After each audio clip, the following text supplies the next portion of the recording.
Hello my YouTube family, आप सभी का वेलकम है। आप लोगों ने मेरी जो एक कहानी पोस्ट किया है, आप लोगों ने इसे देखा ही होगा। उस कहानी का नाम था गुरु मंत्र।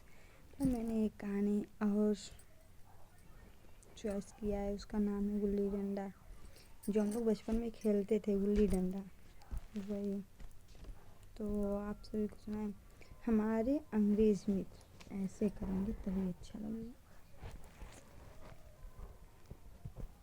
हमारे अंग्रेज मित्र माने या ना माने, मैं तो यही कहूँगा कि गुल्ली डंडा सब खेलों का राजा है। अब भी कभी युवकों को गुल्ली डंडा खेलते देखता हूँ तो जी लोट-पोट हो जाता है कि इनके साथ जाकर खेलने लगूं।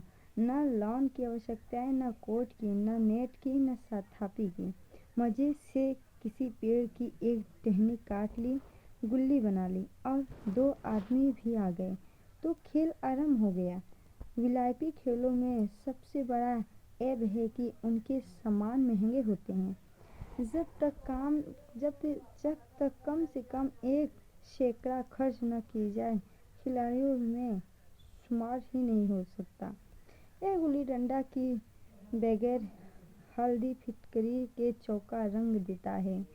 पर हम अंग्रेज वस्तु के पीछे ऐसे दीवाने हो रहे हैं कि अपनी 3-4 रुपए सालाना सिर्फ खेलने की फीस ली जाती है।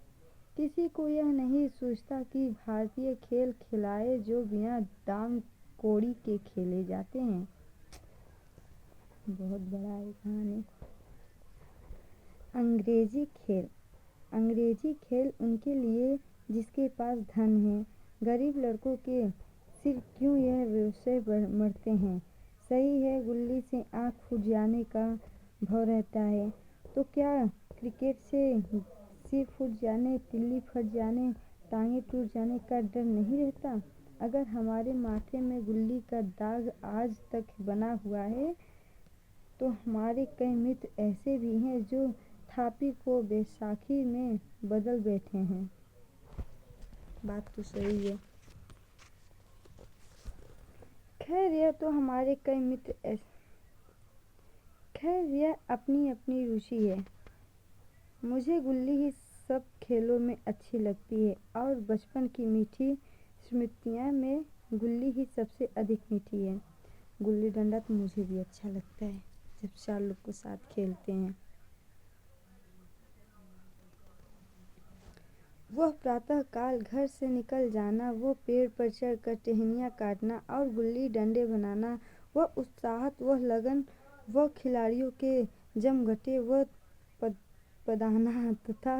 पदाना, वह लड़ाई झगड़े, वह सरल स्वभाव जिसमें अछूत अमीर गरीब का बिल्कुल भेद रहता था, जिसमें अमीराना चोचल की, प्रदर्शन की, अभिमान की गुंजाइश ही नहीं थी।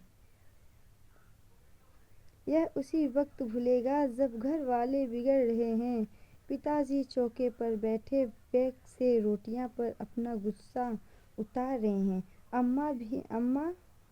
अम्मा की दौड़ केवल द्वार तक है, लेकिन उनकी विचारधारा में मेरा अंधकारमय भविष्य टूटी हुई नौका भी भांति डगमगा रहा है। और मैं हूँ कि पादने में मस्त हूँ। पादने यानी खेल में। न तो नहाने की सुधि है, न खाने की।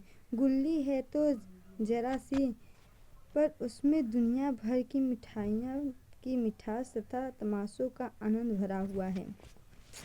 1 पेज। मेरे हमजोलियों के एक युवक गया नाम का था। मुझसे 2-3 साल बड़ा होगा। दुबला, लंबी लंबी पतली पतली उंगलियां, बंदरों की सी ही चपलता, वही झलझलाहट। गुल्ली कैसी भी है, उस पर इस प्रकार लपकाता था जैसे छिपकली कीड़ों पर लपकती है। मालूम नहीं उसके माँ बाप थे या नहीं,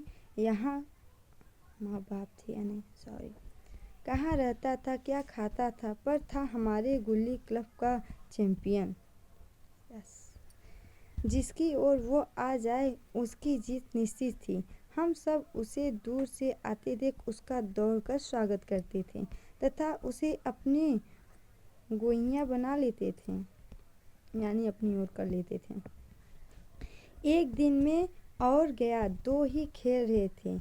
वो पाद रहा था, मैं पद रहा था।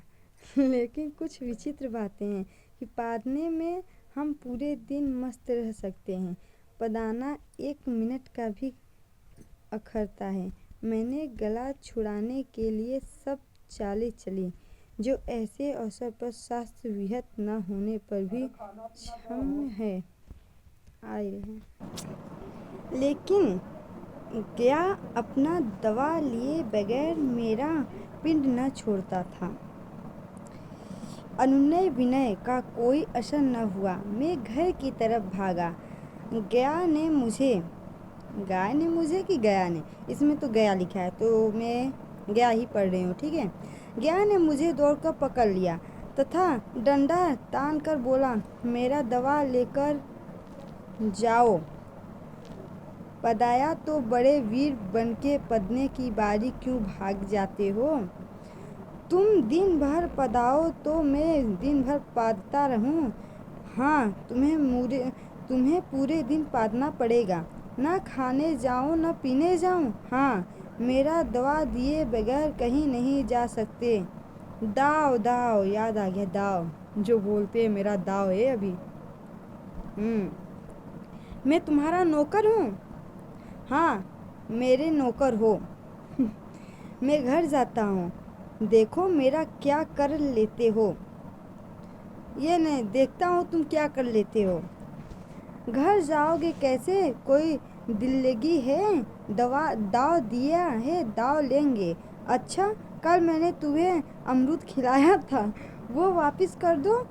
वह तो अब पेट में चला गया। निकालो पेट से। तुमने खाया क्यों मेरा अमरूद? अमरूद जब तुमने दिया तब मैंने खाया, तुमसे मांगने ना गया था। जब तक मेरा अमरूद नहीं दोगे मैं दाव नहीं दूंगा। मैं समझता था न्याय मेरी तरफ है। आखिर मैंने किसी स्वास्थ्य से ही उसे अमरूद खिलाया होगा। कौन निस्वार्थ किसी के साथ बर्ताव करता है? ये तो बात क्लियर है बाबा। शिक्षा तक तो स्वास्थ्य के लिए ही देते हैं सब। जब गाय ने अमरूद खाया तो फिर उसे मुझसे दाव लेने का क्या हक है? रिश्वत देकर तो लोग खून पचा सकते हैं। यह मेरा अमरूद यूं ही हजम कर जाएगा। अमरूद पैसे के 5 वाले थे, जो गया के बाप को भी नसीब नहीं होंगे। यह सरासर अन्याय था। कहीं कहीं मिट गया है ना, बहुत पुरानी किताबें हमें एक बुक है मेरे हस्बैंड की। गया ने मुझे अपनी तरफ खींचते हुए